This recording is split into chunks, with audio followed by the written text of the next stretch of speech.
What's going on, everybody? Welcome to Red Zone DFS Week 6 Thursday night showdown. We have the Colts visiting the Denver Broncos. But first, we want to make sure that you guys remember that we are supported by Manscaped.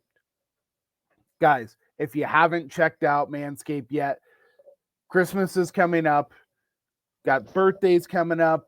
We got a lot of family events. Maybe you don't know what to get for a brother-in-law, a father-in-law. Your dad might have everything. This is the perfect gift to get them. Go to manscaped.com, zone 20. The promo code gets you 20% off at manscaped.com. You get free shipping anywhere in the world with that promo code zone 20. Guys, they've got the Lawnmower 4.0. They've got the Weed Whacker for the nose hair. They've got boxers. They've got skincare treatments. They've got ball toner. They've got ball deodorant. I mean, they've got everything. And this is a trusted brand used by over 6 million people worldwide so far. So it's not a fly-by-night company. This is a very high-quality product. And anybody that's ever dealt with some unsavory cuts in the nether regions, you want to go check out Manscaped. So again, 20% off manscaped.com, promo code zone20. It also gets you free shipping anywhere in the world. All right, leave the banner up so that way you guys know, but here we go. It's going to be a weird one tonight, guys. So obviously I'm using runthesims.com. I like to input some different scores. I think that we are going to get a 27-19 game in favor of the Denver Broncos. So what's that going to do? So it's going to put us right around where the total is. The total right now is at 42. This puts us just over the total, which I think could be possible. Denver's defense has looked really, really good, no doubt. But they're going to be missing a few of their key defensive guys. They will have Surtain, who I think is going to be a bit of a problem for Michael Pittman. But we've got some interesting players here on the slate. Obviously, no Jonathan Taylor. It's the first game I believe that he has missed. Even going back through high school, didn't miss any games in high school, didn't miss any games in college, and hasn't missed any in the NFL until this game. So kind of a bummer he breaks that streak. But let's run the sims. We run the simulation 5,000 times and see what we come up with. So here's what we're looking at, guys. It gives us, based on the scores that I put in, the expected flex ownership and the expected captain's ownership. It then calculates what the optimals put together on the simulation. So flex optimal, captain rate optimal, and then it gives you your leverage over here. So what a negative leverage means is that the player is being more owned than he's showing up in the optimals. Positive leverage is he's being played less times than he's showing up in the optimal lineup. This is obviously just a guess. This is not what I base all of my decisions off of, but sometimes we can find some interesting plays within that. And it also allows us to, fade some players a little bit of the time that we may not have faded, or play some guys we may not have played. So if we take a look here, I mean, I don't know how Nyheim Hines isn't getting a bigger captain share. Obviously, we know about, Jonathan Taylor being out. Nyheim Hines is a fantastic player for them, and they're really, really going to need him to be able to perform this week. So he is one of my favorite captains. That is for sure. I realize that Courtland Sutton has negative leverage, but I really like Courtland Sutton from the Denver side of the ball. I think he is my favorite play tonight.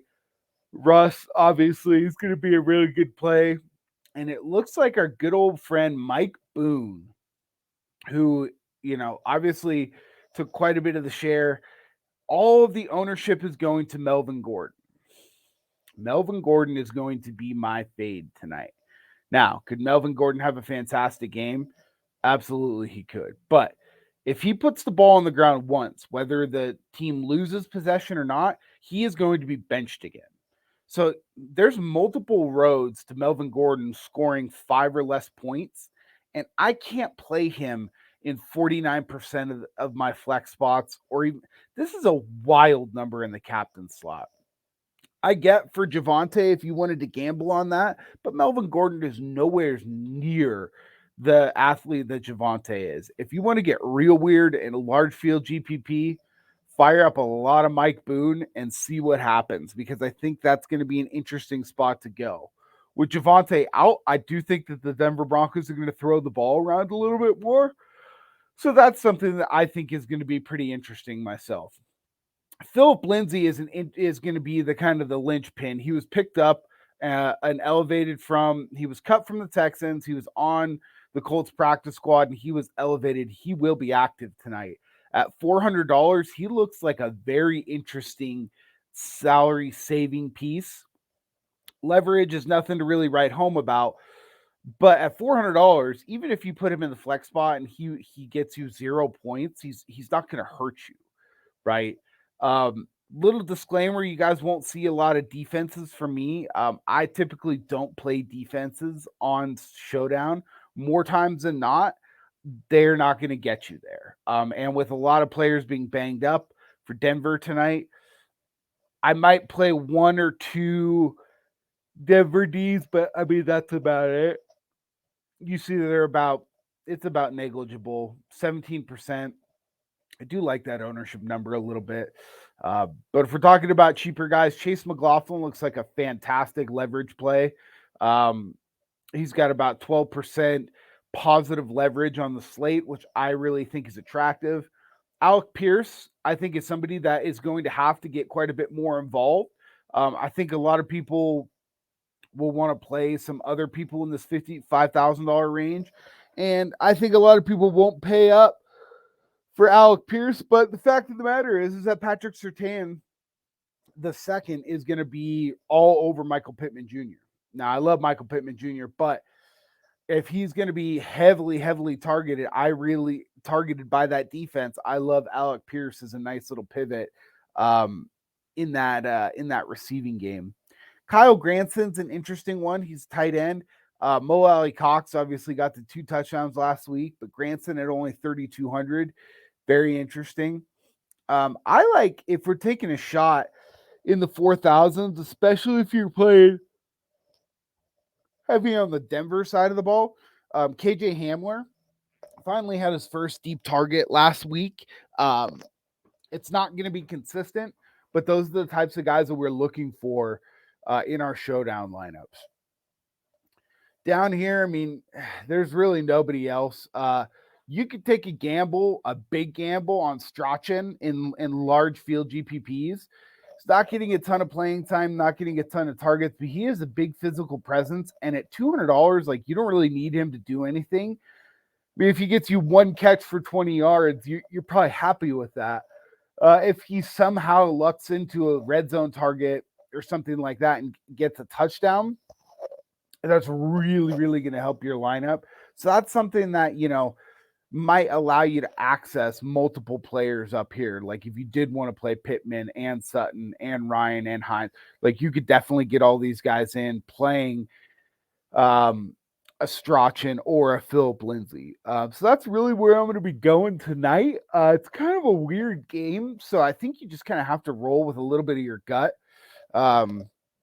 Really, the glaring pieces again from the optimal standpoint are Mike Boone and Chase McLaughlin with massive positive leverage that are not being owned. Some big time negative leverage is Melvin Gordon. He's going to be my fade tonight. I think on Showdown, you kind of have to pick at least one player to take a hardcore stance and fade. It's not pretty. I know he's the lead back, but they weren't afraid to play a hell of a lot of Mike Boone last week. So, I mean, I think you're fine fading Melvin Gordon. Don't be worried. If you do feel a need to play defense tonight, Denver is going to be my pick. Chase McLaughlin. I think both kickers are firmly in play. McManus and McLaughlin. If you wanted to play a tight end, it looks like Eric Saubert has been getting a little bit more attention. But if you go back to Russell Wilson's time as a Bronco, he just doesn't throw to tight ends a whole hell of a lot. So I would rather just play Russ and Judy and Sutton, some of these other guys, Boone. That's really the way that I'm looking to go as far as Denver exposure tonight. I'm not going to have a lot of Denver tight ends, and I do not like Melvin Gordon. So definitely going to be an interesting very interesting situation tonight. I think Nyheim Hines is going way under-owned. I think that he's a fantastic captain, especially we're talking about DK with a full point per reception. I mean, 13% I think is too low for the guy who's going to get that kind of a workload. And you can play him without Matt Ryan too. But you never know. I mean, Matt Ryan's looked really bad. The Broncos have not looked great. So, it's one of those things. They're missing a couple pieces. Like, you play Matt Ryan, especially in a captain spot. I'm never going to fault somebody for playing a quarterback in a captain spot, especially when we're getting 3% positive captain's leverage, which is actually pretty high when we're talking about the captain spot. So again, everybody, we really appreciate the support. Continue to go to manscaped.com, use our promo code ZONE20, and make sure that you take care of your undercarriage and take care of your lineups tonight. We really appreciate all the support. Have a great night and good luck.